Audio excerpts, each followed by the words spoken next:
Hello and welcome to the new video. In the next few videos, we will be discussing about mechanical design of overhead transmission lines. Mechanical design എന്ന് പറയുന്നത് വളരെ important ആയിട്ടുള്ള ഒരു aspect ആണ് transmission ലൈൻസിൻ്റെ കേസിൽ. കാരണം എന്താണെന്ന് വെച്ച് കഴിഞ്ഞാൽ നമുക്ക് ഒരിക്കലും പവർ ജനറേറ്റ് ചെയ്ത സ്ഥലത്തല്ല യൂസ് ചെയ്യുന്നത് എന്ന് മുന്നേ നമ്മൾ പറഞ്ഞിട്ടുണ്ട്. ജനറേറ്റിംഗ് സ്റ്റേഷനും ഇതിൻ്റെ ലോഡ് സെൻറ്റർ അല്ലെങ്കിൽ ഡിസ്ട്രിബ്യൂട്ട് ചെയ്യുന്ന ഏരിയ എന്ന് പറയുന്നത് വളരെ ഡിസ്റ്റൻ്റ് ആയിരിക്കും. സോ നമുക്ക് ജനറേറ്റ് ചെയ്ത സ്ഥലത്ത് നിന്ന് പവറിനെ എക്കണോമിക്കലായി സേഫായി ഈ ഡിസ്ട്രിബ്യൂട്ട് ചെയ്യുന്ന ലൊക്കേഷനിലേക്ക് പവർ എത്തിക്കണം. ട്രാൻസ്മിഷൻ നടക്കണം, അതിൻ്റെ ഇടയിൽ ഡിസ്ട്രിബ്യൂഷൻ നടക്കണം. ഇപ്പോൾ ട്രാൻസ്മിഷൻ നെറ്റ്വർക്കും ഉണ്ടായിരിക്കും, ഡിസ്ട്രിബ്യൂഷൻ നെറ്റ്വർക്കും ഉണ്ടായിരിക്കും.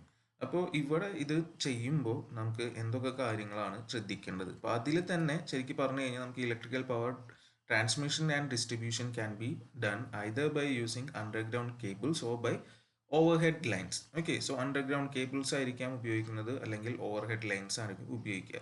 പക്ഷേ നോർമലി വി പ്രിഫർ എന്താണ് ഓവർഹെഡ് ലൈൻസ് ആണ്. സോ ഓവർഹെഡ് ലൈൻസ് പ്രിഫർ ചെയ്യാൻ കുറച്ച് കാര്യങ്ങളുണ്ട്, ഡിസഡ്വാൻറ്റേജസ് ഉണ്ട് നമ്മുടെ അണ്ടർഗ്രൗണ്ട് കേബിളിന്. അപ്പോൾ അതൊക്കെ കാരണം ആ ഓവർഹെഡ് ലൈൻസ് നമ്മൾ പ്രിഫർ ചെയ്യുന്നത്. കാരണം നമ്മൾ അധികം കാണുന്നത് എന്ത് തന്നെയാണ്, ഓവർഹെഡ് ട്രാൻസ്മിഷൻ ലൈൻസ് തന്നെയാണ് ത്രൂ ഔട്ട് നമ്മൾ കണ്ടുകൊണ്ട് ഇരിക്കുന്നത്. അപ്പോൾ അതിൽ ബേസിക് ആയിട്ട് പറയുകയാണെങ്കിൽ power is generally transmitted over long distances to load centres and the installation cost for underground transmission will be very very heavy. Okay, so നമ്മൾ പറഞ്ഞ പോലെ ജനറേറ്റിംഗ് സ്റ്റേഷൻ ഒരു സ്ഥലത്താണ്, ഡിസ്ട്രിബ്യൂഷനും ട്രാൻസ്മിഷനും നടക്കുന്നത് അത്യാവശ്യം നല്ല ഡിസ്റ്റൻസിലേക്ക് ആയിരിക്കും. ഇപ്പോൾ ഇത്രയും ഡിസ്റ്റൻസിൽ നമ്മൾ അണ്ടർഗ്രൗണ്ട് ഡിഗ് ചെയ്തിട്ട് അവിടെ കേബിൾ ലേ ചെയ്യാന്ന് പറഞ്ഞു കഴിഞ്ഞാൽ വളരെ വളരെ കോസ്റ്റ്ലി ആയിട്ടുള്ള ഒരു കാര്യമാണ്. അപ്പോൾ അത് ഒരു വല്ലാത്ത ഡിസഡ്വാൻറ്റേജ് ആണ്. Then electric power has to be transmitted at higher voltages for economic reasons and it is very difficult to provide proper insulation to the cables to withstand such higher pressures. Okay, നമ്മൾ already പറഞ്ഞിട്ടുണ്ട്, generation lower വോൾട്ടേജിലാണെങ്കിലും transmission എന്ന് പറയുന്നത് effective ആവണമെങ്കിൽ, economical ആവണമെങ്കിൽ നമ്മൾ എന്ത് ചെയ്യണം, higher വോൾട്ടേജിലേക്ക് അതിനെ സ്റ്റെപ്പ് അപ്പ് ചെയ്തിട്ടാണ് ട്രാൻസ്മിറ്റ് ചെയ്യുന്നത്. കാരണം എന്താ വെച്ച് കഴിഞ്ഞാൽ കറണ്ട് കുറയും, ഐ സ്ക്വയർഡ് ആർ ലോസസും കാര്യങ്ങളൊക്കെ കുറയും. എക്കണോമിക്കലി നമുക്ക് അതായിരിക്കും കുറച്ചും കൂടി ഫീസിബിൾ. പക്ഷെ അത് ചെയ്യുമ്പോൾ എന്ന് പറഞ്ഞു കഴിഞ്ഞാൽ വോൾട്ടേജ് കൂടുമ്പോൾ അത്രയും ഇൻസുലേഷനും നമ്മൾ പ്രൊവൈഡ് ചെയ്യേണ്ടി വരും. അപ്പോൾ അത് അണ്ടർഗ്രൗണ്ട് കേബിളിൻ്റെ കേസിൽ കുറച്ചും കൂടി ബുദ്ധിമുട്ടാണ്. അപ്പോൾ അതും ഒരു ഡിസഡ്വാൻറ്റേജ് ആണ്. So the underground system is much more expensive than the overhead system. So therefore it has limited use.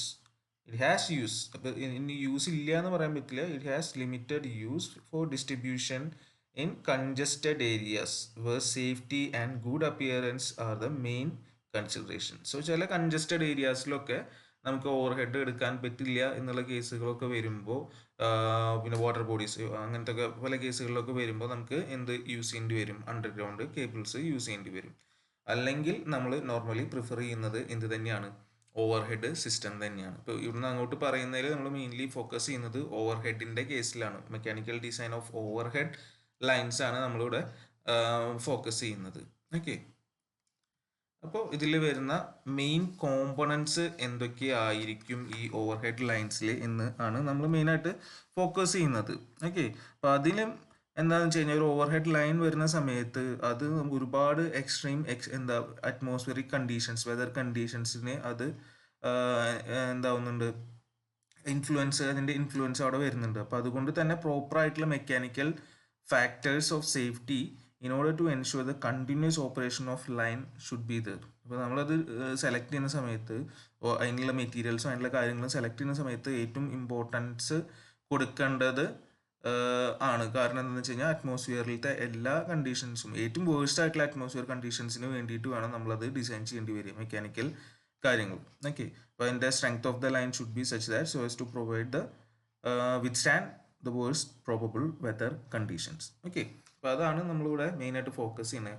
അപ്പോൾ അതിന് ഏറ്റവും ബേസിക് ആയിട്ടുള്ള എന്തൊക്കെയാണ് ഒരു ഓവർ ഹെഡ് ലൈൻ സിസ്റ്റത്തിൻ്റെ കോമ്പോണൻസ് വരുന്നതെന്നുള്ള ബേസിക് കോമ്പോണൻസ്. സോ ഏറ്റവും ബേസിക് കോമ്പോണൻറ്റ് എന്തായാലും എന്ത് തന്നെയാണ്, conductors which carry electric power from the sending end station to the receiving end station. അതാണ് ഏറ്റവും ബേസിക് ആയിട്ടുള്ള കാര്യം. എന്തായാലും നമുക്ക് സെൻഡിങ് എന്ന് ഒരു എവിടെ ട്രാൻസ്മിഷൻ നടക്കുന്ന സ്ഥലത്ത് നിന്ന് റിസീവ് ചെയ്യുന്ന എൻഡിലേക്ക് കണക്ട് ചെയ്യണമെങ്കിൽ എന്തായാലും കണ്ടക്ടേഴ്സ് വേണം. അപ്പോൾ അതാണ് ഒന്നാമത്തെ കാര്യം വരുന്നത്. Then supports which may be poles or towers and keep the conductors at suitable level above the ground. അപ്പോൾ നമുക്ക് വെറുതെ അങ്ങോട്ട് വലിച്ച് കൊണ്ടുപോകാൻ പറ്റില്ല ലൈൻസ്.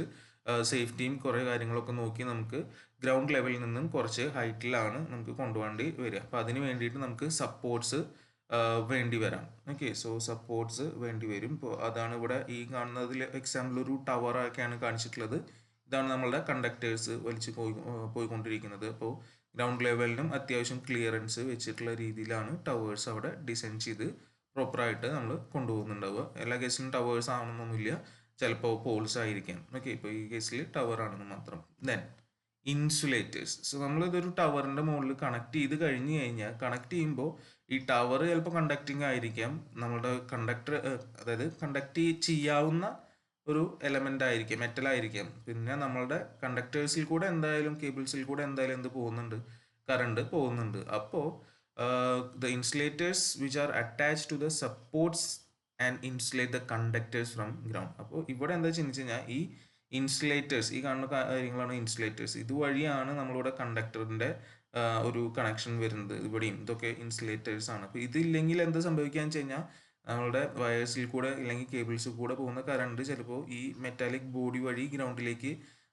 ഫ്ലോ ചെയ്യാം. അപ്പോൾ അങ്ങനത്തെ ഒരു കേസ് ഉണ്ടാവാൻ പാടില്ല. അപ്പോൾ അത് ഒഴിവാക്കാൻ വേണ്ടിയിട്ട് അവിടെ insulators, proper selection of insulators should be there.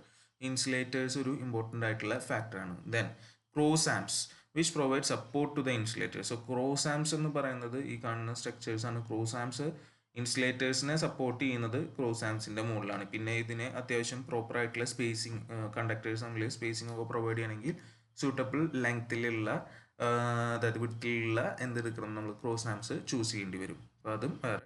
Finally some miscellaneous items such as phase plates, danger plates, lightning arresters, anti climbing wires, അങ്ങനെ പല അഡീഷണൽ സംഭവങ്ങളും ഉണ്ടായിരിക്കാം. ഓക്കെ, അപ്പോൾ ബേസിക് കോമ്പണൻസ് എന്ന് പറഞ്ഞാൽ കണ്ടക്ടേഴ്സ് എന്തായാലും വേണം, അതാണ് കറണ്ട് ക്യാരി ചെയ്യുന്നത്. ദെൻ സപ്പോർട്ട്സ്, അപ്പോൾ ഇത് പോൾസ് അല്ലെങ്കിൽ ടവേഴ്സ് ഇതിനവിടെ സൂട്ടബിൾ ലെവലിൽ കീപ്പ് ചെയ്യാൻ വേണ്ടിയിട്ട്. Then insulators to insulate the conductors from the ground. Then cross arms which provide support to the insulators. And finally some miscellaneous items. Okay, ഇത്രയാണ് അതിൻ്റെ ഏറ്റവും ബേസിക് ആയിട്ടുള്ള കാര്യം വരുന്നത്. ഇനി അടുത്ത വീഡിയോസിൽ നമ്മൾ ഓരോന്നിലായിട്ട് കണ്ടക്ടേഴ്സ് ഏതൊക്കെ ടൈപ്പ് ഉണ്ട് എന്നിട്ട് പഠിക്കും. പിന്നെ ഏതൊക്കെ ടൈപ്പ് സപ്പോർട്ട്സ് ആണ് ഉള്ളത് നോക്കാം. പിന്നെ ഇൻസുലേറ്റേഴ്സ്, അങ്ങനെ ഓരോന്നിലേക്ക് നമുക്ക് പോകാം.